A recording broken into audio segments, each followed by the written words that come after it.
Welcome to Evolved Sun. I'm your host, Matt Finch, and in this episode, you're going to learn all about the spiritual path of the Adept, which is a term used to denote someone with advanced skill and proficiency beyond the norm.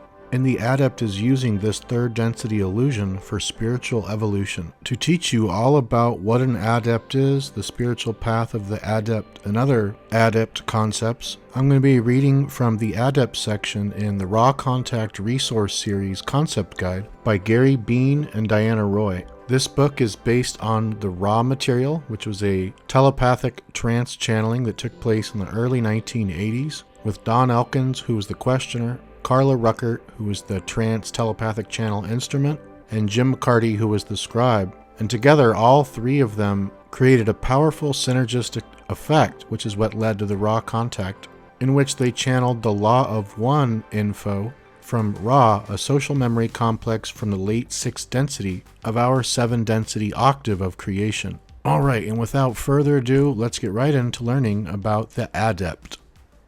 Adept.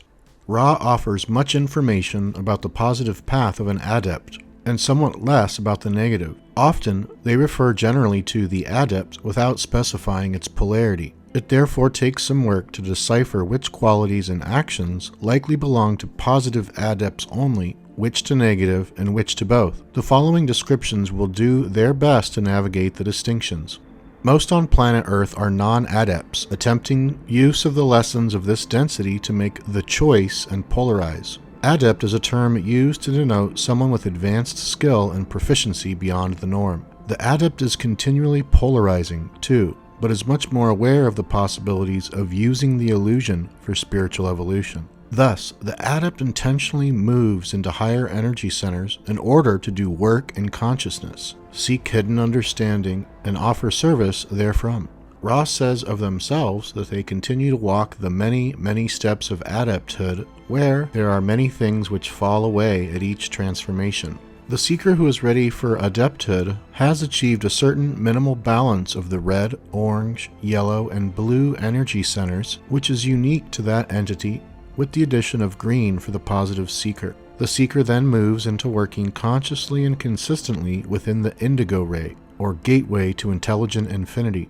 The Adept uses this gateway to bring through intelligent energy from violet ray intelligent infinity in order to do work in its chosen polarity. The chief difference between positive and negative Adepts lies in the use or non-use of the green ray, or heart center. A negative Adept will bypass or block the green ray and will springboard from the triad of red, orange, yellow activity directly into self-serving spiritual work. The negative polarity views itself as the creator, but does not view other selves as equal to the self. In this way, the negative Adept knowingly embraces falsity, or the illusion, that one portion of the creation can be separate from, or more worthy than, another. A positive Adept, on the other hand, will choose to let energy flow into its heart, seeking to view not only itself, but all other selves and all of creation as the creator, before proceeding into the upper energy centers to attempt to serve others by use of its indigo ray. A positive Adept therefore strives to embrace that which is true, the complete unity of all things. Discipline of the personality in adepthood. An Adept must practice knowing the self, accepting the self, and, ultimately, becoming the creator. These three things constitute what Ra calls the discipline of the personality. To work to know and accept the self is to clear a path toward the great indigo gateway to the creator. To become the creator is to become all that there is. As this entity awakens further, it frees itself more and more from the thoughts, opinions, and bonds of other selves. This disassociation, as Ra calls it, can be a positively or negatively oriented pursuit, but even when positive, it is often misconstrued as being evil. However, for the positively oriented entity, this is disassociation only from the illusory husks of identity, the costumes and personas of the separate self. This opens the way for association with the true heart of other selves, thereby correctly perceiving the self and other self as one. The work of the Adept.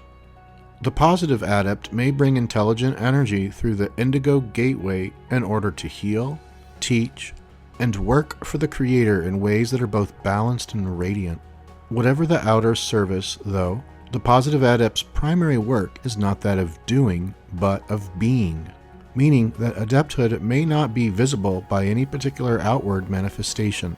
Instead, humility, simplicity, and radiance of being are the deeper markers of the Positive Adept.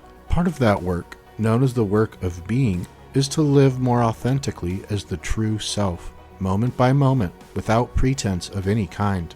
This authenticity deepens into becoming the creator, for, as the adept becomes a more and more consciously crystallized entity, it gradually manifests more and more of that which it always has been since before time, that is, the one infinite creator. Among the tools and resources of the adept are dreaming, visualization, ritual, use of the magical personality, white magical workings, and the study of the archetypal mind.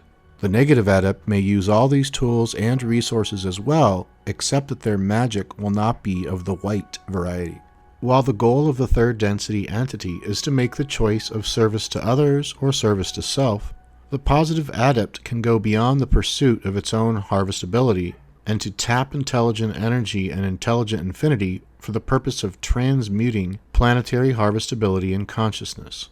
A Positive Adept here on Earth therefore seeks to influence the polarity of the planet. They do this by becoming a living channel for love and light, channeling that radiance directly into the planetary energy web. Ra goes so far as to say that the Positive Adept may help to literally manifest fourth density. Faith and will of the Adept. The discipline of the personality can be accomplished in many ways, but the faculty of faith is essential. Faith, as Ra defines it, is the ability to allow and accept changes through the violet ray into the gateway of intelligent energy, the indigo ray. An adept aims to penetrate its violet ray configuration in order to accept energy from intelligent infinity and to use this energy in positive or negative service. Another essential faculty to be developed by the adept is that of will. An entity's strength and single-pointedness of its will is synonymous with its power. Those who are upon the service to others path may call upon or alert the light strength in direct proportion to the strength and purity of their will to serve others.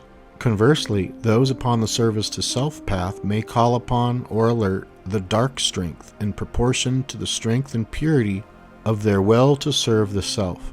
According to Ra, visualization is one way for the adept to exercise its will and call upon the strength of its chosen polarity. Pitfalls and joys of the Positive Adept.